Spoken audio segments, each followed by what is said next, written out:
ಹೇಳಿದ್ದಾರೆ sir. Sir, ಇದಕ್ಕೆ ನಿಮ್ಮ ಕಡೆಯಿಂದ ಕಡಿವಾಣ ಯಾವುದು ಇಲ್ವಾ ಸರ್?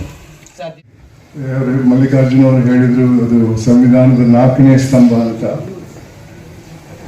4ನೇ ಸ್ತಂಭ ಅಲ್ಲ, ಯಾಕಂದ್ರೆ ಸಂವಿಧಾನದಲ್ಲಿ ಇರುವುದು ಬರೀ 3 ಸ್ತಂಭಗಳು ಮಾತ್ರ: ಶಾಸಕಾಂಗ, ಕಾರ್ಯಾಂಗ, ನ್ಯಾಯಾಂಗ. ಆದರೆ ಜನರು ಮಾಧ್ಯಮದ ಮೇಲೆ ಇರುವಂತಹ ಪ್ರೀತಿಯಿಂದ ಅವರು ಅದನ್ನು 4ನೇ ಸ್ತಂಭಕ್ಕೆ ಹೋಲಿಸ್ತಾರೆ ಹೊರತು. ಹೌದು, ಯಾಕಂದ್ರೆ ಇವತ್ತು ಹೇಳುದಲ್ಲ, ಒಂದೊಂದು ಕೋರ್ಟ್ಗಳಲ್ಲಿ 10-15 ವರ್ಷ ಬೇಕು ಒಂದು ಕೇಸ್. ಅದು ಕ್ರಿಮಿನಲ್ ಕೇಸು ಅಷ್ಟೇ. ನನ್ನ ಫೋನಲ್ಲಿದೆ, 40 ವರ್ಷದ ನಂತರ ಜೈಲಲ್ಲಿದ್ದವನು. 10ನೇ ತರಗತಿ ಲೀಡರ್ ಶಾಲೆಯಲ್ಲಿ ಓದುತ್ತಿದ್ದೇನೆ. ನನ್ನ ಪ್ರಶ್ನೆ ಭ್ರಷ್ಟಾಚಾರದ ನಿರ್ಮೂಲನೆ ಪತ್ರಿಕೆಗಳ ಪಾತ್ರವೇನು? ಮಾಧ್ಯಮದವರು ಕೂಡ ಅಳವಡಿಸಿಕೊಂಡು ಮತ್ತೆ ಅವರ ಕಾರ್ಯದಲ್ಲಿ ಅದರ ಪರಿಣಾಮ ತೋರಿಸಿದ್ರೆ ಖಂಡಿತವಾಗಿಯೂ ಒಂದು ರೀತಿಯ ಪಾಠ ಆಗ್ತದೆ ಮಿಕ್ಕಿದವರಿಗೂ ಕೂಡ. ಆದರೆ ಅವರಲ್ಲೂ ಭ್ರಷ್ಟಾಚಾರ ಇದೆ. ಆದ್ರಿಂದ ಎಲ್ಲ ಸರಿಯಾಗಿದೆ ಮಾಧ್ಯಮದಲ್ಲಿ ಅಂತ ಹೇಳಕ್ ಸಾಧ್ಯ ಇಲ್ಲ. ಅದೇ ರೀತಿ ನ್ಯಾಯಾಂಗದಲ್ಲೂ ಭ್ರಷ್ಟಾಚಾರ ಇದೆ, ಕಾರ್ಯಾಂಗದಲ್ಲೂ ಇದೆ. ಅದಕ್ಕಾಗಿ ಮೊದಲು ಈ ಸಮಾಜದ ಭಾವನೆಯನ್ನ ಬದಲಾಯಿಸಬೇಕು. ಭ್ರಷ್ಟರನ್ನ ಗೌರವಿಸುವಂತಹ ಸಮಾಜವನ್ನ ದೂರ ಇಡಬೇಕು. ಇವತ್ತು ನೋಡಿ, ತಪ್ಪು ಮಾಡಿದ್ದವರು ಜೈಲಿಗೆ ಹೋಗ್ಬಿಟ್ಟು ಜಾಮೀನು ತಗೊಂಡು ಬಂದಾಗ ಎಷ್ಟು 100 ಜನ ಹೋಗ್ತಾರೆ ಏರ್ಪೋರ್ಟ್ಗೆ ಅವರನ್ನು ಸ್ವಾಗತ ಮಾಡಕ್ಕೆ. ಹಾರ ಹಾಕ್ತಾರೆ, ಹೂವಿನ ಹಾರ ಅಲ್ಲ, ಸೇಬಿನ ಹಾರ ಹಾಕ್ತಾರೆ, ಜೈಕಾರ ಹಾಕ್ತಾರೆ, ಮಂತ್ರಿಗಳು ಹಾಕ್ತಾರೆ.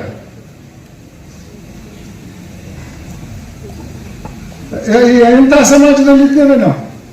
ಅಂತವರಿಗೆ ನಮಸ್ಕಾರ ನಾವು ಹೋಗಿ ಮಾಡ್ತೇವಲ್ಲ, ಅವರನ್ನು ಸನ್ಮಾನ ಮಾಡ್ತೇವೆ. ಯಾವತ್ತು ನಾವು ಅಂಥವರನ್ನ ನಾವು ಸ್ವಾಗತಿಸುವುದಿಲ್ಲ, ಅವರಿಗೆ ಸನ್ಮಾನ ಮಾಡುವುದಿಲ್ಲ ಅನ್ನೋ ನಿರ್ಧಾರಕ್ಕೆ ಬಂದ್ರೆ ಅವಾಗ ನಿಮ್ಮಲ್ಲೂ ಕೂಡ ಬದಲಾವಣೆ ಬರ್ತದೆ, ಸಮಾಜದಲ್ಲಿ ಕೂಡ ಬದಲಾವಣೆ. ನನ್ನಷ್ಟು ಪುನರ್ವ ಲೀಡರ್ ಶಾಲೆಯಲ್ಲಿ 10ನೇ ತರಗತಿ ಓದುತ್ತಿದ್ದೇನೆ. ಅತ್ಯಂತ ಪವಿತ್ರವಾದ ಧರ್ಮಕ್ಷೇತ್ರದ ಧರ್ಮಸ್ಥಳದ ಬಗ್ಗೆ ಪ್ರಚಾರ ಮತ್ತು ಅಪಪ್ರಚಾರ ನಡೆಯುತ್ತಿದೆ. ಅದ್ರ ಬಗ್ಗೆ ನಿಮ್ಮ ಅಭಿಪ್ರಾಯ ಏನು? ಅದಕ್ಕೊಂದು ಸ್ಪೆಷಲ್ ಇನ್ವೆಸ್ಟಿಗೇಷನ್ ಟೀಮ್ ಅಂತ ಮಾಡಿದ್ದಾರೆ. ಅವರು ಅದರ ವಿಚಾರಣೆಯಲ್ಲಿ ನೋಡಿದ್ದಾರೆ. ನಿನ್ನೆವರೆಗೆ ಏನು ಬಂದಿರೋ ಯಾವ ಶವನೋ ಇಳುಬುಗಳು ಏನು ಸಿಕ್ಕಿಲ್ಲ ಅಂತ ಇವತ್ತಿನ ಪೇಪರಲ್ಲಿದೆ. ಇವತ್ತು ನಾಳೆ ಏನು ಗೊತ್ತಾಗ್ತದೆ ಅದು ಸುಳ್ಳು ಆರೋಪವೇ ಅಥವಾ ಆರೋಪ ಅನ್ನೋದು ನಿಜವೇ ಅನ್ನೋದು ನಮ್ಗೆ ತಿಳಿತದೆ. ಅದನ್ನು ವರದಿ ತಿಳಿದ ಮೇಲೆ ನಮಗೆ ಗೊತ್ತಾಗ್ತದೆ ಏನಾಗಿದೆ ಏನಾಗಿಲ್ಲ ಅಂತ. ಇವಾಗ ಅದರ ಬಗ್ಗೆ ಮಾತಾಡೋದು ಸರಿಯಲ್ಲ ಅಂತ ನನ್ನ ವಿಚಾರ. ಪಲ್ಲಿಯಿಂದ ಬಂದಿದ್ದೀನಿ ಸರ್. ನನ್ನ ಪ್ರಶ್ನೆ, ಸೌಜನ್ಯ ಕೇಸ್ಗೆ ನ್ಯಾಯ ಸಿಗುತ್ತಾ ಸರ್? ನ್ಯಾಯಾಂಗದಲ್ಲೂ ಕೂಡ ಭ್ರಷ್ಟಾಚಾರ ಇದೆ. ಆದ್ರಿಂದ ಏನಾಗ್ತದೆ ಅಂತ ಹೇಳಕ್ಕೆ ಬಹಳ ಕಷ್ಟ. ಮತ್ತೆ ಇನ್ನೊಂದೇನೆಂದ್ರೆ, ತೀರ್ಪಲ್ಲಿ ಸತ್ಯತೆ ಇರ್ಬೋದು, ಇಲ್ಲದೆ ಇರ್ಬೋದು. ಆದ್ರಿಂದ ಯಾವುದನ್ನು ಕೂಡ ಕಡೆಗಣಿಸುವುದು ಅಥವಾ ಅದನ್ನು ವಿರೋಧಿಸುವುದು, ಇರುವಂತ ಇನ್ಫಾರ್ಮೇಶನ್ ಇಲ್ಲದೆ ವಿರೋಧಿಸುವುದು ಸರಿಯಲ್ಲ ಅಂತ ನನ್ನ ಅನಿಸಿಕೆ. ಇವಾಗ ಮುಂದಿನ ಮೇಲಿನ ಕೋರ್ಟಲ್ಲಿ ಇದೆ, ನೋಡೋಣ ಏನಾಗ್ತದೆ ಅಂತ. Malini, I am studying in 9th standard. Our school name is Srimati Stella Convent. ನಾನು ಇಂದು ಪ್ರಶ್ನೆ ಕೇಳುತ್ತಿದ್ದೇನೆ. ಭ್ರಷ್ಟಾಚಾರವೆಂಬುದು ಭಾರತ ಎದುರಿಸುತ್ತಿರುವ ಅಗ್ರಗಣ್ಯ ಸವಾಲು ಹೇಗೆ ಸರ್? ಇದನ್ನು ಎದುರಿಸಿ 60ನೇ ದಶಕದಲ್ಲಿ ಅದು 64 ಕೋಟಿ ಆಯಿತು. ಇವಾಗ 1,76,000, 1,86,000 ಆಗಿದೆ. ಇಷ್ಟೊಂದು ಹಣ ಸೋರ್ಕೊಂಡು ಹೋದ್ರೆ ಯಾವ ರೀತಿಯಲ್ಲಿ ಇರ್ಬೋದು? ಭ್ರಷ್ಟಾಚಾರದ ಒಂದು ಪರಿಣಾಮ ಏನಂದ್ರೆ ಹಣದ ಉಬ್ಬರ. ಇವಾಗ ಹೇಳಿದಲ್ಲ, 1 ಗ್ಯಾಲನ್ ಪೆಟ್ರೋಲ್ಗೆ 12 ಆಣೆ ಇತ್ತು, ಇವತ್ತು 1 ಲೀಟರ್ಗೆ 105 ರೂಪಾಯಿ ಇದೆ. ಎಷ್ಟಾಯ್ತು? ಆವತ್ತು ಒಬ್ಬ ಅಧಿಕಾರಿ ಸಂಬಳ 4,000 ಇದ್ರೆ ಇವತ್ತು 3.5 ಲಕ್ಷ ಇದೆ. ಆ ಹಣಕ್ಕೆ ಏನು ಬೆಲೆ ಇದೆ? ಇದು ಭ್ರಷ್ಟಾಚಾರದ ದೊಡ್ಡ ಪರಿಣಾಮ. ಇದರಿಂದ ದೇಶದ ಅಭಿವೃದ್ಧಿಗೆ ಕುತ್ತು ಬಂದೇ ಬರ್ತದೆ. ಯಾರು ಪಾಲಿಸಲ್ಲ. ಯಾವ ಜಾಸ್ತಿ ಓದಬೇಕು, ಜಾಸ್ತಿ ಒಂದಿನ ಬದಲಾವಣೆ ಬಂದೇ ಬರ್ತದೆ. ಆದರೆ ಯಾವ ದಾರಿಯಲ್ಲಿ ಬರ್ತದೆ ಅನ್ನೋದು ಬಹಳ ಮುಖ್ಯವಾದದ್ದು. ಕ್ರಾಂತಿ ಮುಖಾಂತರ ಬದಲಾವಣೆ ಬಂದ್ರೆ ಯಾರು ಗೆದ್ದವರಿಲ್ಲ. ಕ್ರಾಂತಿಯಲ್ಲಿ ಬದಲಾವಣೆ ಬಂದ್ರೆ ಈ ದೇಶ 25 ಬೇರೆ ಬೇರೆ ದೇಶ ಆಗ್ತದೆ. ಭಾಷೆಯ ಆಧಾರದ ಮೇಲೆ, ಧರ್ಮದ ಆಧಾರದ ಮೇಲೆ. ಇವತ್ತು ನಾವು ತಮಿಳುನಾಡಿನ ವಿರುದ್ಧ ಕಾವೇರಿ ನೀರಿನ ಬಗ್ಗೆ ಸುಪ್ರೀಂ ಕೋರ್ಟ್ ಅಲ್ಲಿ ವಾದ ಮಾಡ್ತಾ ಇದ್ದೇವೆ. ಈ ಕ್ರಾಂತಿ ಮುಖಾಂತರ ಬದಲಾವಣೆ ಬಂದು ದೇಶದ ವಿಂಗಡಣೆ ಆದ್ರೆ ನಾಳೆ ನಾವು ರಣರಂಗದಲ್ಲಿ ಮಾಡಬೇಕಾಗ್ತದೆ, ಹೊರತು ಕೋರ್ಟ್ ಅಲ್ಲಿ ಆಗಲ್ಲ. ಆದ್ರಿಂದ ಕ್ರಾಂತಿಯಿಂದ ಯಾವ ಬದಲಾವಣೆ ಬೇಡ. ನಮ್ಮಲ್ಲಿ ನಾವು ಬದಲಾವಣೆ ತಂದು ಆ ಬದಲಾವಣೆಯನ್ನು ಸಾಮಾಜಿಕ ಬದಲಾವಣೆ ಆಗಿ ಮಾಡೋಣ. ವರ್ಕಿಂಗ್ ಫ್ರಮ್ ಬಿಸ್ನೆಸ್ ಸರ್, ಈಗ ಸ್ಟಡಿ ಮಾಡಬೇಕಾದ್ರೆ ಒಂದು ರೂಲ್ಸ್ ಆಕ್ಚುಲಿ ಎಲ್ಲರಿಗೂ ಒಂದೇ ರೂಲ್ಸ್ ಇದೆ.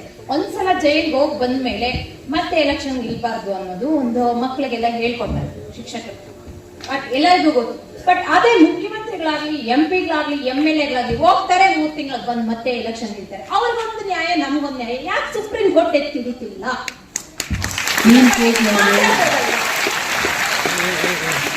ನಿಮಗೊಂದು ನ್ಯಾಯ, ಅವ್ರಿಗೊಂದು ನ್ಯಾಯ ಅಂತ ಒಬ್ಬರಿಗೆ ಒಂದೇ ರೀತಿಯಲ್ಲಿದ್ದಂತ ಕೇಸಲ್ಲಿ ಶಿಕ್ಷೆ ಆಗ್ತದೆ, ಒಬ್ಬರಿಗೆ ಖುಲಾಸೆ ಆಗ್ತದೆ. ಅದು ಆಗ್ತದೆ, ಅದು ವ್ಯಕ್ತಿಗಳ ಮೇಲೆ, ನ್ಯಾಯಾಧೀಶರ ಮೇಲೆ ಹೊಂದ್ಕೊಂಡಿದ್ದು. ನ್ಯಾಯಾಧೀಶರೆಲ್ಲ ಭ್ರಷ್ಟರು ಇದ್ದಾರೆ, ಅದರಿಂದ ಈ ರೀತಿ ಆಗ್ತಾ ಇದೆ.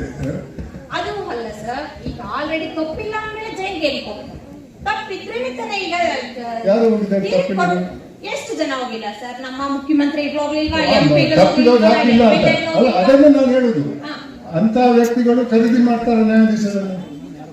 ಅದೇ ಹೇಳ್ತಾರೆ, ನ್ಯಾಯಾಧೀಶರು ಹೇಳ್ಬೇಕಾದ್ರೆ ದುಡ್ಡು ಯಾಕೆ ಖರೀದಿ ಮಾಡಬೇಕು? ಯಾಕೆಂದ್ರೆ ಇದ್ದಾಗ ನ್ಯಾಯಾಂಗದವರು ದುಡ್ಡಿಗೋಸ್ಕರ ಇದ್ದವರು ದುಡ್ಡಿಗೋಸ್ಕರ ಅವ್ರನ್ನ ಇಳಿತಾ ಇದ್ದಾರೆ. ಹೌದು, ಅದಕ್ಕೆ ಅಂತ MP ಗಳಾಗ್ಲಿ, MLA ಯಾಕೆ ಜೈಲಿಗೆ ಕಳಿಸ್ಬೇಕು? ಅಂತ ನ್ಯಾಯಾಧೀಶರು ಇರಬಾರ್ದು. ನ್ಯಾಯಾಲಯದಲ್ಲಿ ಯಾರು ಹಣ ಕೊಟ್ಟು ಈವನ್ ಸುಪ್ರೀಂ ಕೋರ್ಟ್ ಕೂಡ ಅದಕ್ಕಿಂತ ಜಾಸ್ತಿ ಶಿಕ್ಷೆ ಆಗಿದ್ರೆ ಒಂದು ಕೋರ್ಟಲ್ಲಿ ಅವರು ಇದಕ್ಕೆ ಅನರ್ಹರು, ಚುನಾವಣೆಗೆ ನಿಲ್ಲಕ್ಕೆ ಅನರ್ಹರು. ಆದ್ರೆ ಏನಾಗ್ತದೆ, ಇವತ್ತು ಆ ತೀರ್ಪು ಬರಬೇಕಾದ್ರೆ 35-40 ವರ್ಷ ಆಗ್ತದೆ ಕೋರ್ಟಿಂದ. ಅದನ್ನು ಬರಿತಾ ಇರ್ತಾರೆ. ಇದನ್ನ ನ್ಯಾಯಾಧೀಶರಾಗ್ಲಿ ಇಲ್ಲ ಬೇರೆಯವರಾಗ್ಲಿ ಇದನ್ನ ತರಬೇಕು ರೂಲ್ಸ್. ಹೌದು, ಅದಕ್ಕೆ ನಮ್ಮಲ್ಲಿ ಬದಲಾವಣೆ ಬರಬೇಕು, ಇಲ್ಲ ಅಂತ ನ್ಯಾಯಾಧೀಶರಲ್ಲಿ ಬದಲಾವಣೆ ಬರಬೇಕು. ಅವ್ರು ಹೇಗೆ ಬರುದು ಬದಲಾವಣೆ? ಆ ತೃಪ್ತಿ ಇದ್ರೆ ಮಾತ್ರ ಬರ್ತದೆ. MP ಗಳ ಹತ್ರ, MLA ಗಳ ಹತ್ರ ದುಡ್ಡಿರುತ್ತೆ, ಅವ್ರು ನ್ಯಾಯಾಂಗದಲ್ಲಿ ಕೊಂಡ್ಕೊಂತಾರೆ ಸರ್, ಬೇರೆಯವ್ರಿಗೆ ಆಗಲ್ಲ, ಸಾಮಾನ್ಯ ಜನರಿಗೆ. ಅದಕ್ಕಾಗಿ ನಾನು ಈ ಹೋರಾಟ ಮಾಡ್ತಾ ಇದ್ದೇನೆ. ನ್ಯಾಯಾಧೀಶರನ್ನು ಬೇಡ, ಹೌದು, ನಾನು ಅದೇ ಹೇಳ್ತಾ ಇದ್ದೇನೆ. ಎಲ್ಲರೂ ಕೂಡ ಈ ಪ್ರಾಮಾಣಿಕತೆ ಅನ್ನೋದು ಇದ್ರೆ ಸುಪ್ರೀಂ ಕೋರ್ಟ್ ಕಡ್ಡಾಯ ಮಾಡಲೇಬೇಕು. ಆಕ್ಚುಲಿ ಎಲ್ಲರಿಗೂ ಇದೇ ತರ ಮಾಡಿ. ಸುಪ್ರೀಂ ಕೋರ್ಟ್ಗೆ ಕಾನೂನು ಮಾಡುವ ಅಧಿಕಾರ ಇಲ್ಲ. ಆ ಕಾನೂನು ಮಾಡುವುದು ಶಾಸಕಾಂಗದವರು. ಸುಪ್ರೀಂ ಕೋರ್ಟ್ ಆ ಕಾನೂನನ್ನು ಜಾರಿಗೆ ತರುವಂತ ನ್ಯಾಯಾಂಗ. ಅದರಲ್ಲಿ ಏನೇನೋ ಆಗ್ತಾ ಇದೆ. ನನ್ನ ಹೆಸರು ರಮ್ಯಾ. ನಾನು 10ನೇ ತರಗತಿಯಲ್ಲಿ ವ್ಯಾಸಂಗ ಮಾಡುತ್ತಿದ್ದೇನೆ. ನಮ್ಮ ಶಾಲೆಯ ಹೆಸರು ಶ್ರೀಮತಿ ಸ್ಟೆಲ್ಲಾ ಕಾನ್ವೆಂಟ್. ನನ್ನ ಪ್ರಶ್ನೆ ಏನೆಂದರೆ, ಭ್ರಷ್ಟಾಚಾರವೆಂಬುದು